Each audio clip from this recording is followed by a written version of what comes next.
parle aujourd'hui d'une crise au Front populaire ivoirien à propos du congrès qui devait se tenir entre le 11 et le 14 décembre dernier, qui a dû, pour des raisons qu'on va expliquer, être reporté. Mais la genèse de cette crise, pour certains, c'est la candidature de Laurent Gbagbo.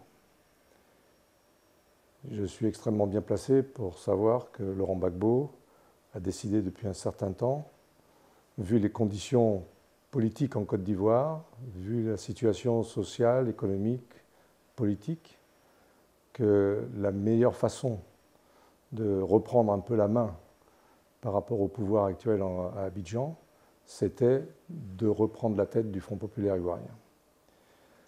Reprendre la tête du Front populaire ivoirien pour Laurent Gbagbo, ce n'est pas une fin en soi, mais c'est une étape par rapport à la situation générale, en particulier de la situation de 2015, qui, comme tout le monde le sait, est normalement la période à laquelle se tiendra une élection présidentielle. Il s'avère que dès la candidature du président, qui a été peut-être un petit peu anticipée par certains de ses supporters, en particulier ce qu'on appelle le fameux appel de Mama,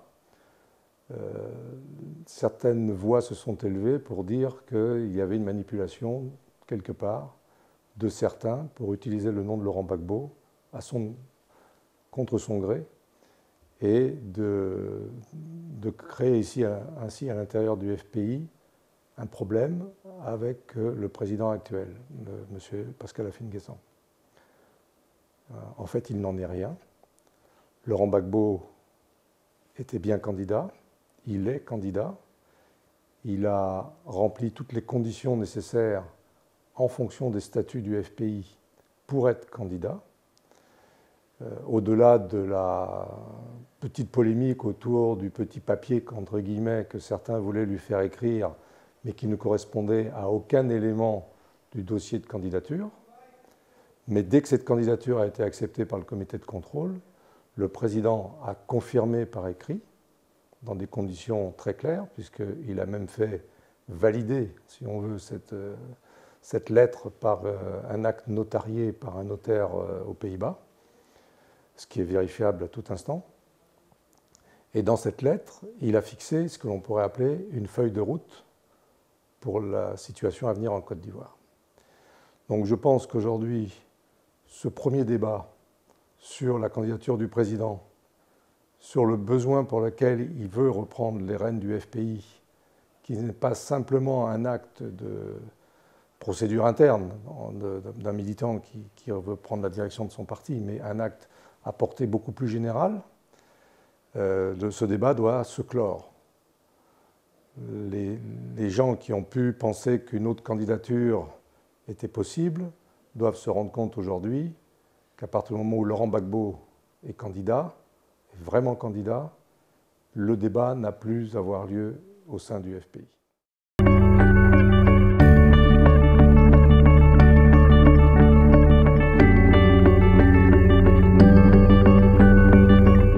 Aujourd'hui, le problème principal, ce n'est plus la candidature du président, c'est un fait acquis, c'est les conditions dans lesquelles cette présidence doit être actée, c'est-à-dire la réunion du Congrès, finalement, et le président étant réélu par le Congrès, parce que ça ne fera pas l'ombre d'un doute, comment le FPI va s'organiser pour la suite et pour cette année 2015, qui doit être une année charnière, sinon cruciale.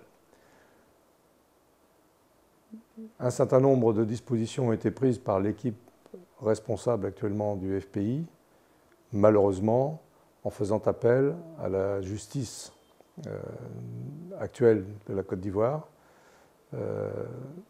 D'abord, il y a une chose qui n'est pas très compréhensible, c'est que le FPI est une association de droit privé qui n'a pas demandé à la justice ce qu'elle doit faire pour organiser son congrès ou pour choisir son candidat. La seule chose pour laquelle le FPI pourrait répondre en justice, ce serait une utilisation non conforme au statut du parti. Et là, c'est un renvoi devant un tribunal administratif pour faire valoir les statuts du parti. Les statuts d'un parti politique, c'est comme la constitution d'un pays, ça se respecte. Et à partir du moment où on ne les respecte pas, on peut effectivement être envoyé en justice. Mais à partir du moment où les statuts et tous les actes de procédure interne du FPI ont été respectés, la justice extérieure n'a pas à intervenir dans un acte d'une société qui est une personne morale de droit privé. Donc, malgré cela, quelques membres du FPI actuel ont cru bon de vouloir saisir la justice. Bon, en plus, ils devraient savoir qu'après 4 années de pouvoir que l'on connaît en Côte d'Ivoire, on peut exprimer toutes les craintes par rapport à l'impartialité de la justice ivoirienne aujourd'hui, surtout dans un cas de figure comme celui-là, où effectivement le pouvoir en place a tout intérêt à maintenir, par des décisions de justice inadéquates, un conflit interne dans le premier parti d'opposition en Côte d'Ivoire. Et je ne dirais même pas le premier parti d'opposition, mais le premier parti en Côte d'Ivoire, puisque le président Gbagbo avait été majoritaire en 2010, et qu'aujourd'hui, vu la situation générale, je pense qu'il a conservé cette position, donc on peut penser que le FPI est le premier parti de Côte d'Ivoire. Donc, quand on aura fini avec ce débat qui n'aurait pas dû avoir lieu, le Congrès se réunira donc, le président sera élu, et au-delà de la lettre d'intention qu'il a exprimée quand il a confirmé sa candidature, le parti devra se mettre en ordre de bataille pour la période à venir. Et c'est là qu'il faut en venir au principal. Le principal, le FPI étant un parti qui s'est fondé sur le respect de la démocratie, sur le respect du droit, sur le multipartisme, il faut réimposer ces éléments-là dans le débat national en Côte d'Ivoire. Et la meilleure façon de le réimposer, c'est de se mettre en condition pour que l'élection présidentielle d'octobre 2015, si tant est que la date d'octobre 2015 soit la bonne, faire en sorte que l'ensemble de la classe politique ivoirienne se prépare à cette élection dans des conditions normales. Et les conditions normales pour une élection, c'est d'abord le respect des règles du jeu. Pour cette élection, il faut résoudre le problème de la liste électorale, résoudre le problème de la commission électorale, créer les conditions pratiques pour que l'élection se passe dans des conditions normales, sécurité physique, liberté d'expression, égalité des chances dans l'expression, utilisation des médias d'État, tout élément qu'on avait voulu mettre en place en 2010 et qui ont été en partie bafoués dans les conditions que l'on sait. Cela doit être un préalable à toute organisation d'une élection en Côte d'Ivoire.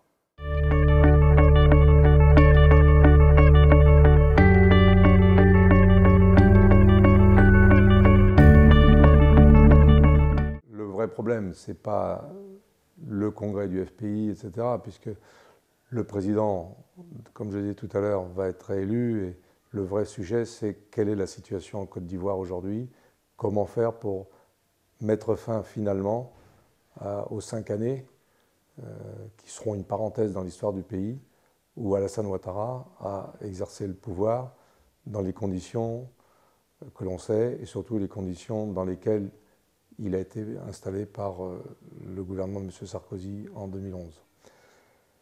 Il y a une expression chinoise qui dit « Quand le doigt montre la lune, l'imbécile regarde le doigt ». À notre niveau, nous devons regarder la lune. Et malheureusement, on en voit certains qui ne regardent que le doigt. Donc, au-delà de ça, quelle est la situation en Côte d'Ivoire? Aujourd'hui, on nous annonce, urbi et orbi, que la Côte d'Ivoire fait un taux de croissance à 2 chiffres, que la Côte d'Ivoire se développe, que la Côte d'Ivoire est émergente. Il y a 48 heures, on a inauguré ce fameux pont Henri Konan-Bédier, dont les prémices ont commencé en 1996 ou 1997, puisqu'il faisait partie du programme des 12 travaux de l'éléphant d'Afrique de M. Konan-Bédier. Et il s'achève en 2014. Ce pont, M. Ouattara n'y est quasiment pour rien. Il a été élaboré sous Bédier, il aurait dû être construit au moment du coup d'État de 1999, il a été suspendu, il a été retravaillé. Le président Gbagbo a re-signé en 2009 la convention avec la société Socoprime gérée par le groupe Bouygues. Et malheureusement, au moment où on allait redémarrer les travaux, il y a eu la crise post-électorale de 2010-2011. Donc aujourd'hui, ce pont, c'est l'achèvement d'un programme très long, malheureusement entaché par les vicissitudes de la politique ivoirienne, mais pour lequel M. Alassane Ouattara n'a aucun mérite. Et je dirais même, au-delà de ça, qu'il a entaché cette construction par un problème financier, parce que dans la décennie qui a précédé la construction, le prix du pont a évolué entre 90 et 95 milliards CFA, y compris le péage. Ce pont, finalement, construit à plus de 140 milliards. Comment, d'un seul coup, le prix de ce pont a eu un tel coût supplémentaire, sinon pour des raisons qui, à mon avis, sont peu avouables. Et cette façon de faire sur le pont, je pense que c'est la marque de la gouvernance Ouattara aujourd'hui. Je ne suis pas, c'est pas moi qui le dis ici, je ne fais que reprendre l'ensemble des enquêtes qui sont faites par soit des organisations internationales comme la Banque mondiale, soit des organismes de contrôle, tels que le groupe britannique Control Risk, la compagnie d'assurance AON, qui émet un certain nombre d'avis sur les pays en développement. Et dans toutes ces catégories d'études, la Côte d'Ivoire se retrouve inexorablement dans le dernier panier, à côtoyer des pays comme le Sud-Soudan, la Somalie et d'autres. Ce n'est pas la vocation de la Côte d'Ivoire de se retrouver dans de telles conditions. La Côte d'Ivoire devrait être un pays bien avancé, se situer à chaque fois dans le premier chapeau des pays qui émergent vraiment à tous les points de vue. Et aujourd'hui, même la Banque mondiale nous dit, à travers ses avis, que le taux de pauvreté a dépassé pour la première fois les 50% en Côte d'Ivoire. Et qu'en même temps, moins de 100 personnes détiennent plus de la moitié de la richesse nationale. C'est une situation intolérable, à tout point de vue, qui est la source permanente d'un danger d'explosion sociale, qui lui-même se situerait dans un cadre où un certain nombre d'autres critères, je pense à la situation dans les casernes, ou en dehors des casernes, dans les groupes militaires ou paramilitaires qui ont fleuri au moment de la crise post-électorale autour de M. Ouattara. Je pense à la situation à l'intérieur des partis politiques, en particulier au PDCI, qui aujourd'hui est quasiment en dehors du RHDP, parce que l'appel dit de Daoukro de M. Bédier n'est manifestement pas entendu, puisque les principaux dirigeants du PDCI aujourd'hui sont candidats à la candidature pour être dans la ligne de départ pour l'élection de 2015. Tous ces éléments-là réunis font que la situation de la Côte d'Ivoire est pré-explosive.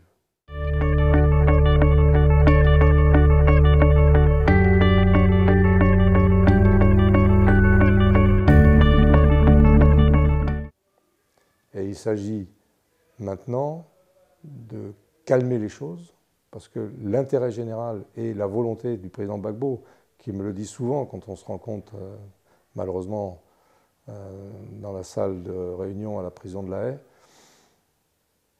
il faut que la Côte d'Ivoire sorte de cette situation de façon constitutionnelle. Le président Gbagbo est complètement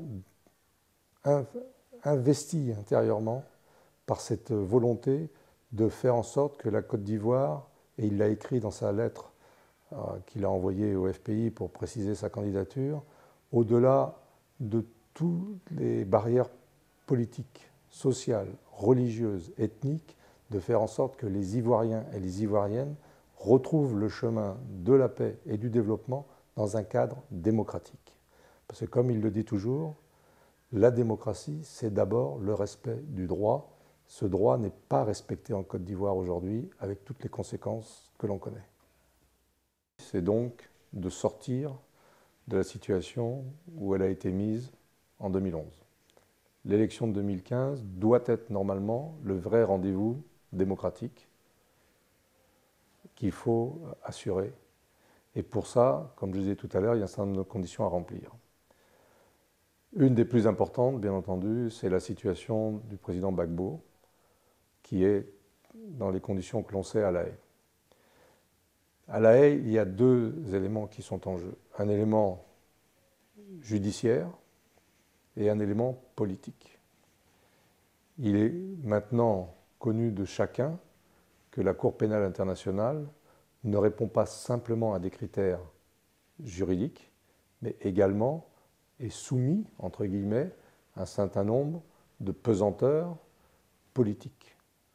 La Cour pénale internationale a une relation directe avec le Conseil de sécurité, donc le système d'organisation des Nations Unies. D'ailleurs, quand vous allez à la prison de La Haye, vous voyez bien que vous rentrez à un moment dans un domaine des Nations Unies, c'est marqué sur la porte du bâtiment dans lequel est installé M. Gbagbo. On a dit au mois de juin que les conditions étaient requises pour confirmer les charges contre le président.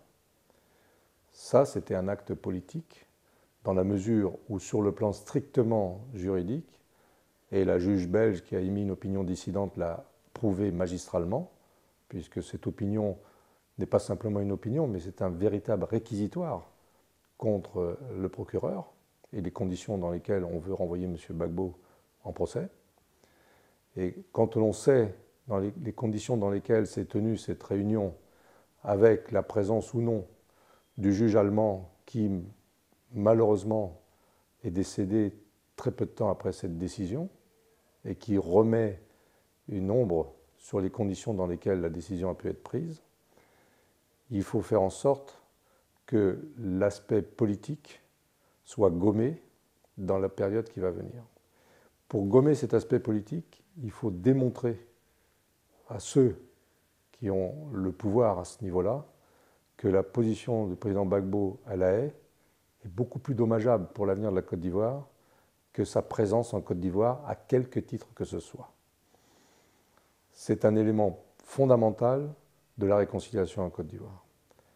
Il y a quelques jours, M. Charles Konan-Banny, qui depuis est candidat à la présidentielle, a remis le dernier rapport de sa commission de réconciliation au président Ouattara. Ce rapport est très édulcoré. Là, il ne met pas en lumière toute la véritable situation du pays. De plus, à ce niveau-là, M. Ouattara a pris des décisions, en particulier financières, qui aujourd'hui, pour les victimes, leur paraissent totalement hors de propos par rapport à la situation.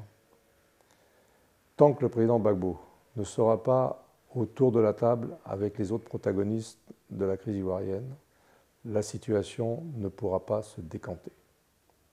Et je pense qu'en Côte d'Ivoire, chacun en est bien conscient.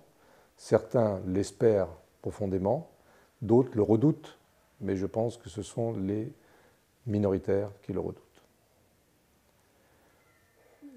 Pour arriver à cette situation-là, il faut briser la barrière du storytelling qui a été montée autour du président Gbagbo depuis 2010-2011. Le président Gbagbo est tout le contraire de ce qui a été annoncé dans une partie de la presse internationale. C'est un véritable démocrate. C'est un monsieur qui a fondé sa vie politique sur le respect du droit, sur le respect des valeurs républicaines, et qui aujourd'hui voit sa position totalement infondée à La Haye. Quand les gens auront pris conscience, et je le sais moi-même par mes différents contacts, que le chemin est en train de s'ouvrir dans ce sens-là, que ce soit sur le plan politique ou médiatique, en particulier en France, la situation de la Côte d'Ivoire va pouvoir s'améliorer et on va pouvoir reparler véritablement de l'avenir de ce pays. Parce qu'aujourd'hui, l'avenir de la Côte d'Ivoire est fortement obéré, comme je disais tout à l'heure, à propos du pont ou de l'ensemble des rapports émis par que ce soit des ONG ou des organisations à but économique ou d'analyse, la situation de la Côte d'Ivoire n'est pas bonne. Et le président Gbagbo a l'habitude de dire un taux de croissance, ça ne se mange pas. Et les populations ivoiriennes aujourd'hui en sont bien conscientes, parce qu'au-delà des rotomondades sur les taux de 10-11% de croissance, en même temps, la pauvreté s'installe à un niveau inconnu en Côte d'Ivoire, et même les femmes des marchés, qui sont le baromètre de la vie courante pour les populations ivoiriennes, disent Gbagbo Kafissa, qui dans une langue locale veut dire Gbagbo était mieux. Ce qui veut dire qu'il y a aujourd'hui en Côte d'Ivoire une distorsion profonde entre la vision que les dirigeants veulent montrer de ce pays et la réalité socio-économique du pays. Et quand l'écart sera trop grand, on risque des situations qui ne sont pas conformes au respect et du droit et de la démocratie. Il faut éviter à tout prix de retomber dans cette situation-là. Et c'est pour ça qu'aujourd'hui, je salue la position comprise des dirigeants historiques du PDCI qui ont décidé, au-delà, je vais être gentil, des frasques du président actuel du PDCI, de sauver un petit peu le parti d'Houphouët-Boigny en le remettant dans le jeu politique, en permettant au PDCI d'exprimer sa position. Et autour du président Gbagbo, tout le monde est ravi de voir que le PDCI, grand parti, fondateur de la Côte d'Ivoire autour du président Houphouët-Boigny, revient dans le jeu politique, parce que le multipartisme, c'est aussi ça. C'est la multiplication des opinions, le combat des idées, la liberté de choix donnée à la population. Et aujourd'hui, quel que soit le responsable PDCI qui s'engage dans la candidature à l'élection, ce sont des gens qui remettent sur le devant de la scène ce respect du droit, de la démocratie et du choix pour les citoyens. Donc, encore une fois, je pense que, et le président Gbagbo lui-même en est totalement conscient, et c'est une victoire pour lui, parce que c'est le père du multipartisme en Côte d'Ivoire, et de voir que le multipartisme continue à vouloir s'exprimer en Côte d'Ivoire, c'est une victoire de Laurent Gbagbo. Ne nous faisons pas, il ne faut pas se cacher que là aussi, c'est un héritage de la volonté politique de Laurent Gbagbo. Donc, j'appelle les Ivoiriens et les Ivoiriennes, en particulier tous ceux qui sont fidèles au président, qui sont fidèles à une vision de la société en Côte d'Ivoire exprimée par tout ce que le président a fait depuis 40 ans dans le pays, de se sentir concernés, de se sentir prêts à ce que cette année 2015 soit une année charnière et une année de renouveau du pays. Mais pour arriver à ça, il y a un certain nombre d'étapes à franchir. La première étape, je l'ai dit tout à l'heure, c'est que le président Gbagbo reprenne la tête du FPI, parce que ce n'est pas simplement, comme je disais, d'être le président du parti, mais c'est aussi une symbolique très forte. Je donne un seul exemple. À peine le président était-il déclaré candidat par la commission de contrôle du FPI, que déjà les journaux français disaient « le président Gbagbo, candidat », etc. Il y a un regain d'intérêt. Le président Gbagbo revient au centre de l'échiquier politique en Côte d'Ivoire, et c'était la première étape qu'on voulait franchir, et celle-là, elle a été franchie avec éclat, puisque ce que l'on prévoyait est arrivé. Le président Gbagbo est aujourd'hui redevenu incontournable en Côte d'Ivoire.